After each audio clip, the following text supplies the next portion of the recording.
Good afternoon, everyone. For those of you who don't know me, my name is Erica Schauss. I'm the healthcare manager here at Shiseido. I would like to thank everyone for taking time out of their busy days to learn about our new feature, which is the health savings account. So without further ado, I'm going to introduce Matt Doyle. He is our partner over at Finable. Thank you, Erica, and I appreciate you guys having. So a little bit about us. You may have seen us in the open enrollment materials. Our company's name is Finable. Shiseido has engaged Finable to provide unbiased financial coaching and wellness solutions for Shiseido employees. Shiseido has recognized the value of employment is beyond just a paycheck. It's not take your paycheck and go home. Shiseido recognizes the value of employees as an asset, as people, as individuals. So coming along with your paycheck is tools to help you with your finances. So I'll give you an example of what that's going to look like for 2017. This is our first monthly event. You'll see us come back every single month. We're going to do different events that'll help you with your finances. Next month, you'll see us talking about the Equifax breach. You guys may have heard a little bit about that. 145 million Social Security numbers out there in the wild. We'll do other months. We'll talk about home buying, auto, retirement, building a will, building an emergency fund. So there's a lot of exciting things to come. But today, with no further delay, we're introducing a special speaker. His name is Roger Ma. He's a CFP. Contributed to Forbes in New York City. He's going to talk to us about your brand new Fidelity HSA plan. So what's critical about an HSA? Well, it helps us to manage our cost of healthcare, take advantage of things like triple tax benefits. It'll help you even save for the future. So you're going to see us month over month. We're excited to be here delivering this to you. So with no further ado, Roger, take it away. Thank you, Matt. Thank you, and thank you all for having me. I'm excited to talk about health savings accounts with you. The McGraw-Hill team and I have been working on this for a couple weeks now, and so over the weekend I decided to cram for an hour at Nordstrom, and I went to the Shiseido table, and I didn't realize how complicated skincare was, but the guy also said that my skin was not so good, so he told me to start with the Ibuku Gentle Cleanser, move on to the the Power Infusing Concentrate, then the White Lucent Micro Targeting Spot, and then of course you can't forget moisturizing, and who knew you needed SPF to go to the office?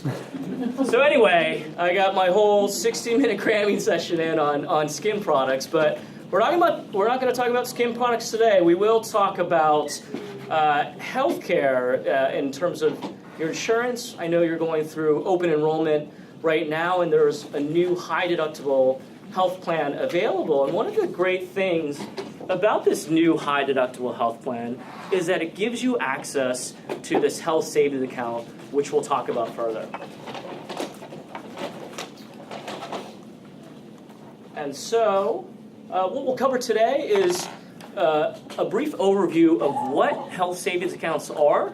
We'll compare health savings accounts to what you've probably heard about before, flexible spending accounts or FSAs.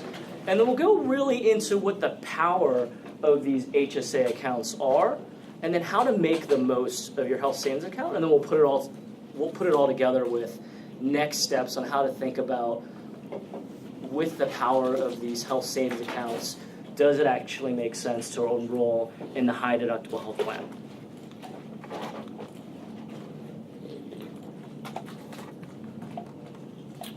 All right, let's start from the beginning.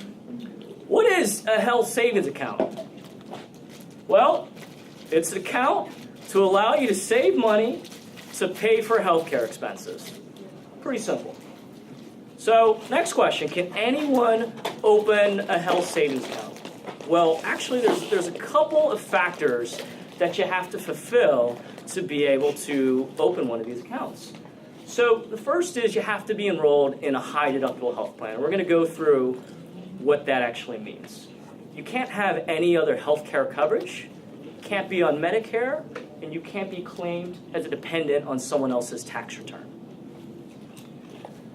So there's a lot of people that think they're on a high deductible health plan. I think I have a high deductible, but there's actually certain rules in place that the IRS says make a plan high deductible. And so basically what they say is that for a plan to be a high deductible health plan, it has to have a minimum annual deductible and then also has a maximum annual deductible. I'm not actually going to go through these numbers because it doesn't really matter. But what does matter is we hear this word around deductible. What is a deductible? Does anybody know what movie this is from? Which one? The first one. Okay, yeah, nice. I don't have a prize for you, but that's awesome. What's your favorite movie? Or which one is your favorite? That one. Okay. All right. So the deductible is the amount you pay for health care services before the insurance company starts to pay. Again, not helpful, words on a page. So let's take a look at what this looks like in picture format. So, generally how it works, how the deductible works on a high deductible health plan is you'll have a period of time where you need to meet the deductible. And so during that period of time, you'll be responsible for 100% of your medical costs up to the deductible amounts. In this case, I'm showing up to $2,000, which represents the deductible for the individual plan. Once you meet the deductible, the plan starts to kick in, and they'll pay for 90% of in-network costs, and then you'll be responsible for 10% of those costs, up to this out-of-pocket max of $6,650. If you're able to make that out-of-pocket max of $6,650, then Okay, Roger. Sorry. then, yeah, you probably don't want to do this, like you said, but if you end up going through that out-of-pocket max, then the plan ends up paying 100% of your medical costs for the end of the year. And so when we start to compare the plans that you have available to you, the premium and value plans are ones that you've had in the past, and then the one on the right is the high deductible plan. That's the new plan for this year. And what you'll notice is that when we take a look at the annual deductible line item, we'll see that for the premium and value plans, this ranges anywhere from $250 to $600. And then when you look at the high deductible plan, that jumps up to $2,000. But in return for that high deductible, you'll see that the biweekly premium that's taken out of your paycheck goes down a fair amount. So the premium is almost $40 every 2 weeks. The value is about $20. And then the high deductible is just $14. And so that's one benefit of basically you take a higher deductible, you get a lower amount taken from your paycheck every 2 weeks. You get access to this health savings account, which we'll talk more about. And then the other thing is that your company kicks in $500 to $1,000 into your health savings account to kickstart it. And so $500 for individuals, $1,000 for family coverage. High deductible health plans, what the heck are these things? First year that you guys have it at your company. So, I mean, how prevalent are these in the industry? So when we compare high deductible health plans to PPOs, which is basically what the value and premium plans are, what you see is that around the high deductible health plan really got introduced around 2003, 2004. And what we see is that by 2016, these plans represented about 30% of all workers that had health insurance through their companies. So it's becoming a bigger portion of plans that employees actually choose. Good so far? All right. We're going to start getting into more beautiful slides. HSAs or FSAs. Oh my God, this is the ugliest slide ever. It's so tough to read. Sorry for those that sat in the back.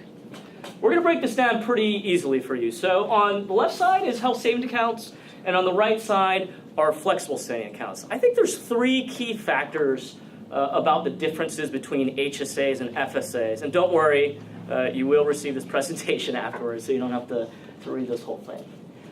The first thing of note is that the contribution limits on health savings accounts are much higher than those for flexible spending accounts. If we start first on the right side and look at flexible spending accounts, what we see is that the limit is $26.50 per year, whether you have individual coverage or family coverage. And so if you move over to the left, what you see is that for individual coverage in a health savings account, you can contribute up to $34.50 a year. If you have family coverage, that goes up to $6,900. And then if you're 55 and older, you can add an additional $1,000 on top of those limits. So bottom line, you can contribute much more money on a pre-tax basis to the HSA versus the FSA. The second big difference between these two types of accounts is the ability to carry over. I know we've all dealt with this, where during open enrollment you say, how much am I really going to spend for the next year? I don't really know, but most of the money in there is use it or lose it, so if I don't get the math right, then I might just be wasting money. There's some exceptions, some money does carry over, but for the most part, a lot of the money in FSAs is use it or lose it. If you take a look at health savings accounts, the money that you don't end up using for a particular year can be carried over to be used in following years. And the third major difference, come on, clicker.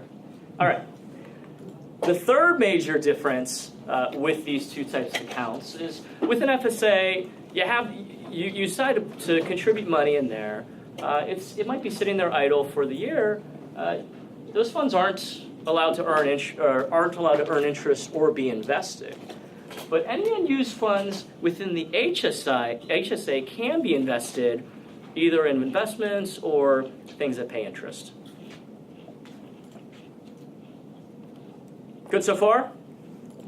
The slide wasn't that ugly. Roger, could you remind folks that are sitting at their desk too, they can type in using the chat function? Oh yeah, so for those sitting at their desk, you can use the chat function to ask any questions.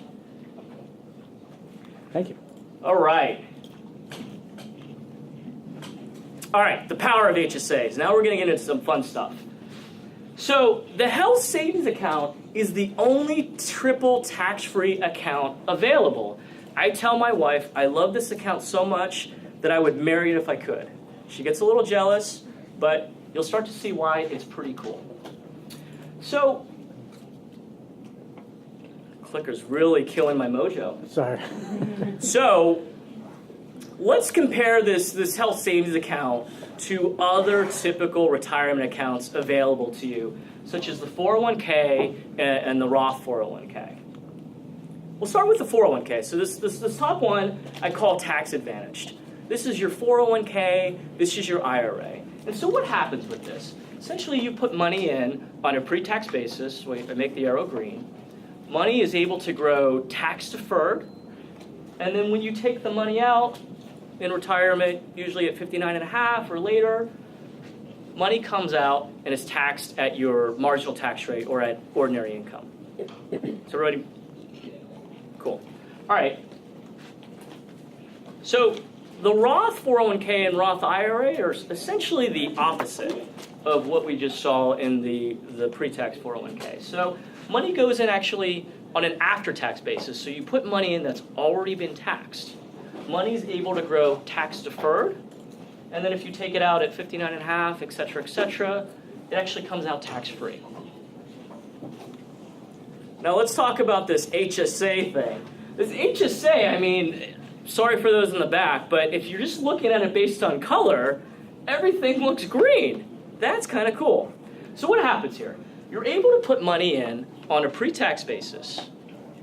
Money grows tax deferred or tax-free, and then once you take the money out, if you take it out for eligible medical expenses, it comes out tax-free. And so that's why sometimes people call this the only triple tax-free account available, because money goes in tax-free, it's essentially growing tax-free, and then when it comes out, you're not taxed on that either.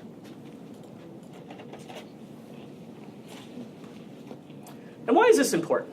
This is important because the tax pyramid increases pretty significantly when we look at ordinary income rates or marginal tax rates. And so, sorry, these are 2016 rates. The 2017 rates, which you'll have to file against, are slightly higher than this. But what do we see here? We see this is the tax brackets for if you're single, and then on the right side, these are the tax brackets if you're married.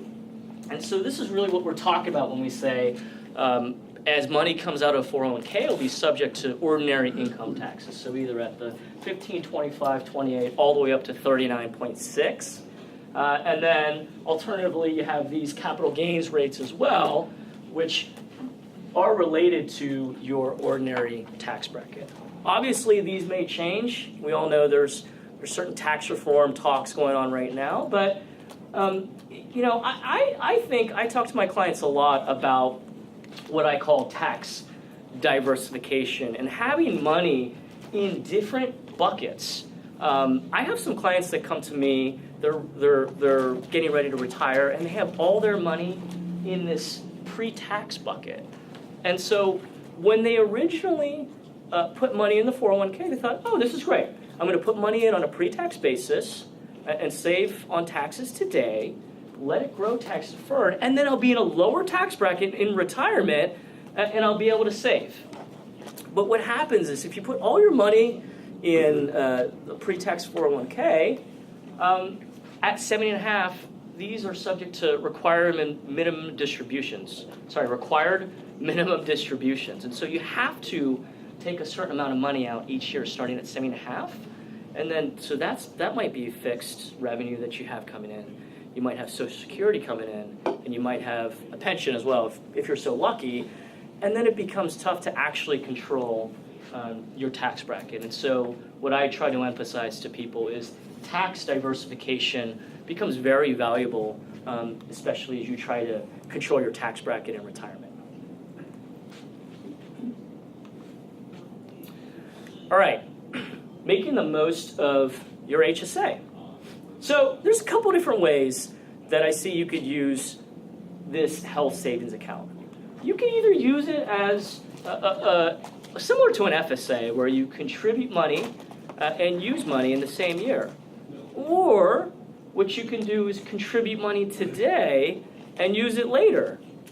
And you could use it either on eligible medical expenses, or you could use it on non-eligible medical expenses. We'll get to this. So, what the heck? Why the heck would I want to contribute money to my health savings account today, which is for healthcare expenses, but not use it till later?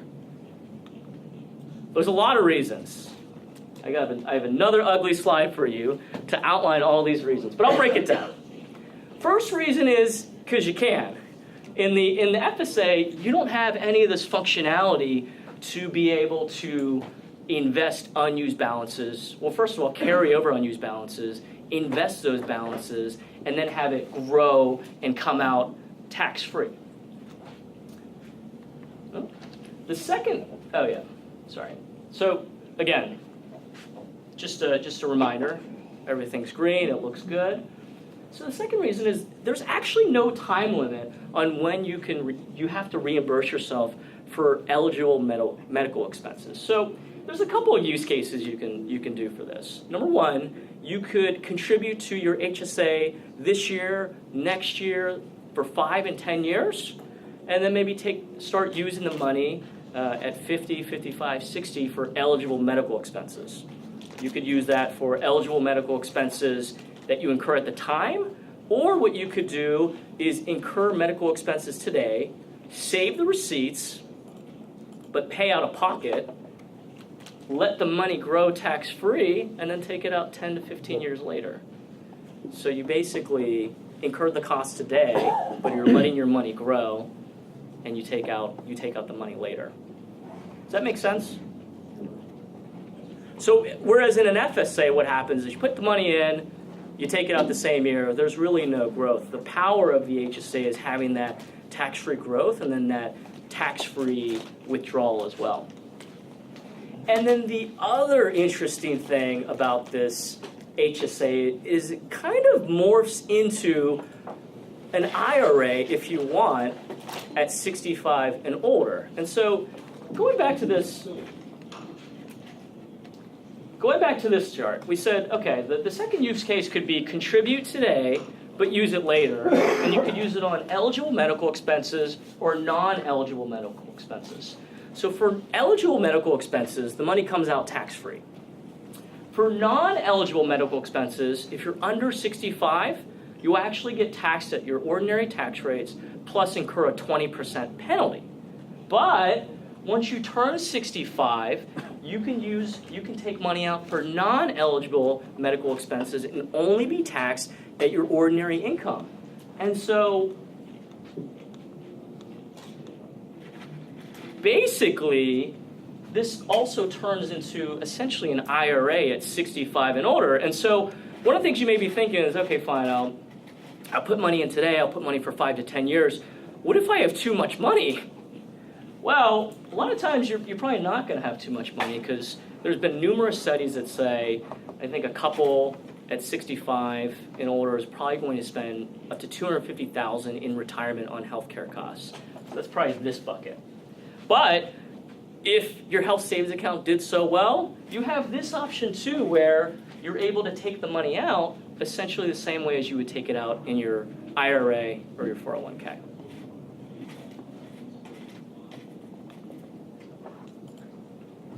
All right, so if I'm not using the money today, like, what am I doing with it? What is it doing in that account?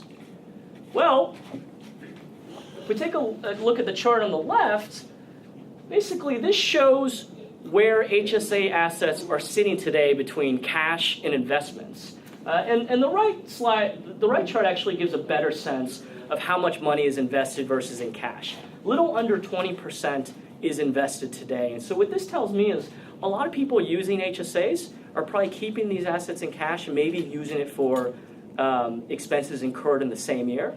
But that doesn't mean you have to do it or that's the optimal way. And so, of course, if you want to use the HSA similar to an FSA, you're probably going to want to keep the money in cash. But I think about the investment decision of your HSA similar to how you would think about the investment decision for the rest of your portfolio. What are your goals for this? Do you want to use it this year? Do you want to use it in 10 years, 20 years, etc.?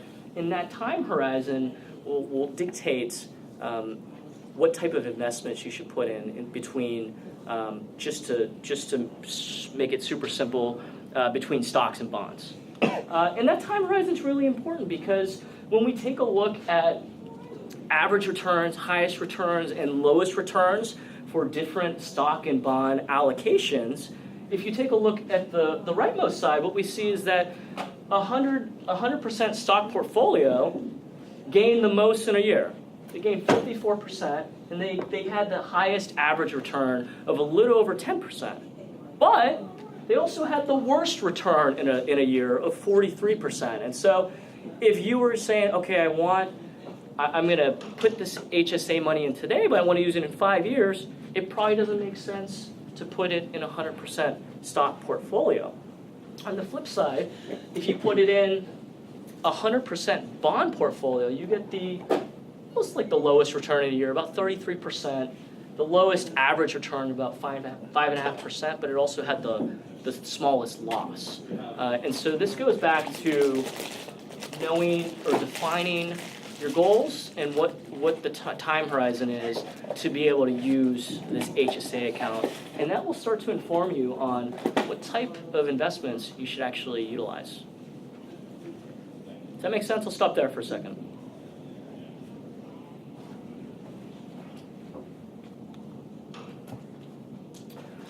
So the other thing to take into consideration in your HSA is fees. So there's underlying fund fees, there might be maintenance fees and account fees.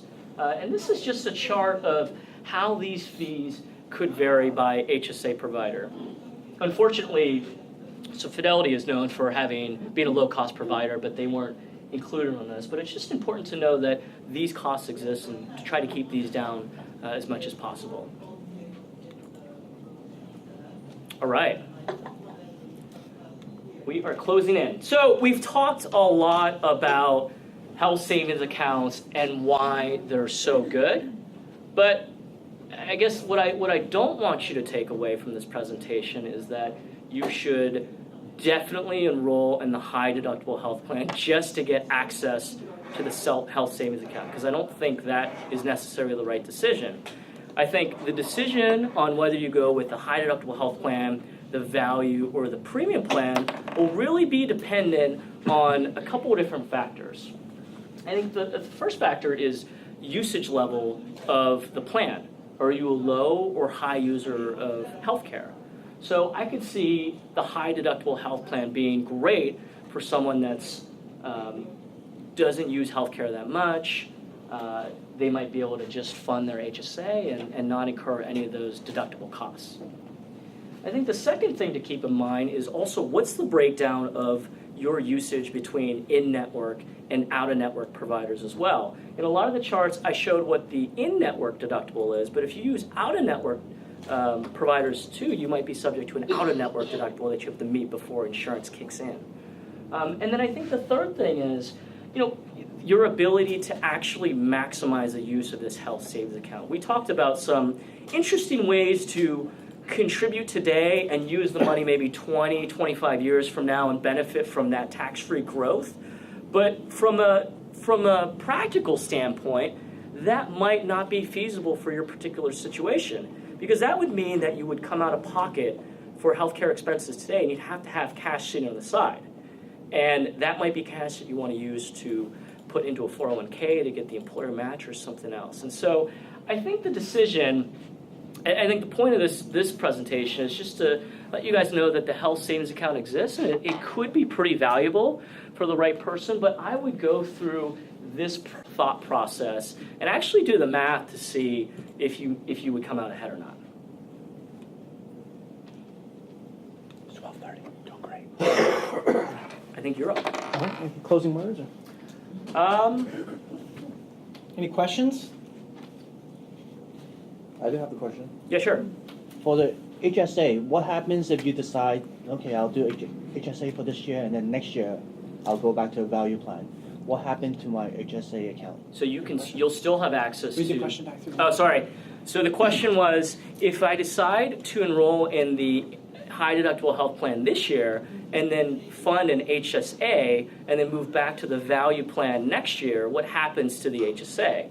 That's a very good question. And what happens is you get to keep the money and you still are able to use it for eligible medical expenses. But you can't contribute to it. Yeah, you can't contribute to it. Do you have another question? You have a follow-up? Yeah. So let's say I hit 65. Sure. So could I use the money from the HSA to buy, let's say I'm no longer employed, buy my private insurance? Would the private insurance money be eligible? Yeah, so there's a, so, sorry, so the question was, once I turn 65, if I leave my job, would I be able to use the HSA money to pay for my private insurance? So usually at 65 what happens is people go on Medicare, and so the So money... let's make it easier, 50. Well, so the great thing is that the money can be used for Medicare premiums at 65, Okay. but at 50, for your private insurance premiums, you're not allowed to use it for that. Okay. All right. Good question. Yep. In terms of eligibility, for those of us that are, say, younger than 26 Sure. and are still on family coverage from, guardian, parent, whatever have you, does that rule us out for this HSA plan? Are they claiming you as a dependent on their tax return? No. It would, because you can't have other health care coverage. Yeah. Bunch of questions here. If you leave the company, can you keep the HSA? Yes. So, oh yeah, sorry. The question was, if you leave the company, can you keep your HSA? And the answer is yes. It always follows you. And so you don't even have to keep it within the Fidelity account. You can roll it over to another HSA provider as well. Question in the back? No, actually, just a statement to that. Also, a really good point. You can use it then for your COBRA payment, or if you're out of work or between jobs, you can use your HSA money for COBRA payment. Thank you. Can you tell the folks at home that?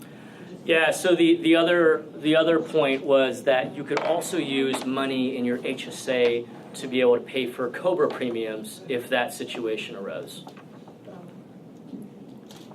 Any other questions? Would you recommend this plan for someone who's a high user of healthcare, such as an expectant mother? So the question was, would you recommend this plan for a high user of healthcare, such as an expectant mother? To be honest, I think all the comparisons are different between companies. So what I would do is, I don't know if United Healthcare has provided you with calculators to estimate what your total cost of healthcare would be under different plans, but I would definitely look at one of those and run the numbers to see what works for you. Definitely, if you're a high user of healthcare, you'll want to run the numbers to confirm. You mentioned you can't be enrolled in another healthcare plan. Yeah. So if you're secondary to a spouse, is that considered? If you're not the primary? If you're secondary, so basically the question was, I said that basically if you're covered by another health plan, you wouldn't be eligible for a high deductible health plan. And the question was, what if you're the secondary person on your spouse's health insurance, could you still be covered? That means that they're the primary owner, but they've covered you. And I still have my own here as primary. Yeah, you wouldn't be able to enroll. Would not. You wouldn't be able to. Yeah. Just to Would not. So if I have insurance here and it's supposed to be primary, but I'm also on my husband's, you cannot. That's it. Cannot. Next question was, if I have an HSA from a previous employer, can I roll it into the Fidelity plan? The answer is yes, you can. Could you read that through? Oh, thanks for the answer. Yeah, so the question is, if I have an old HSA from a prior employer, can I roll that into the Fidelity HSA? And the answer is Yes. yes. You can. That's my final answer. You can contact Fidelity and they'll help you roll it over. Yeah. All right, great question. So I think we are out of time. Okay, perfect. Well, thank you so much. The deck will be sent around. And then these guys are here for any more questions. Thank you so much for attending. Again, we're broadcasting live from the Rutherford office. We've got a packed house here. I'm really excited to see you. We'll be mailing out the deck. If you had enrolled previously, we're mailing out the deck this afternoon, so you can have this to read at your leisure. Action steps. Big question is next. First, how much do I need to put into my HSA? Second question, I'm a high user of healthcare. Does this make sense for me? Well, let's talk about how you can get answers to that. They're very, very specific and individualized questions. What you're going to do, your brand new benefits are at imfinable.com, which is imfinancialable.com/Shiseido. Log in. You can book time directly on our certified financial planners' calendars. Get those questions answered. Also recommend, as an advertisement so you guys know, every employee of Shiseido gets their full credit score. It's all paid for by the company again. Full credit score, if you guys know, if you go on freecreditreport.com, you get the light version, the low-calorie version. We'll give you the full one. For most folks, there's 15 to 20 pages long. Everywhere you've lived, everywhere you worked, you need to know that information. It's absolutely empowering. But to answer those critical healthcare questions, you need to sit down with a certified financial planner like Roger. We have some folks in the room here. Mike in the back is one of the CFPs. You'll see. Get those questions answered. It's open enrollment. How much do I need to put in? It's a critical, important decision. Log on right here, and you'll be able to book time directly. So thank you so much for attending. Keep an eye out for the slides, and have a great day.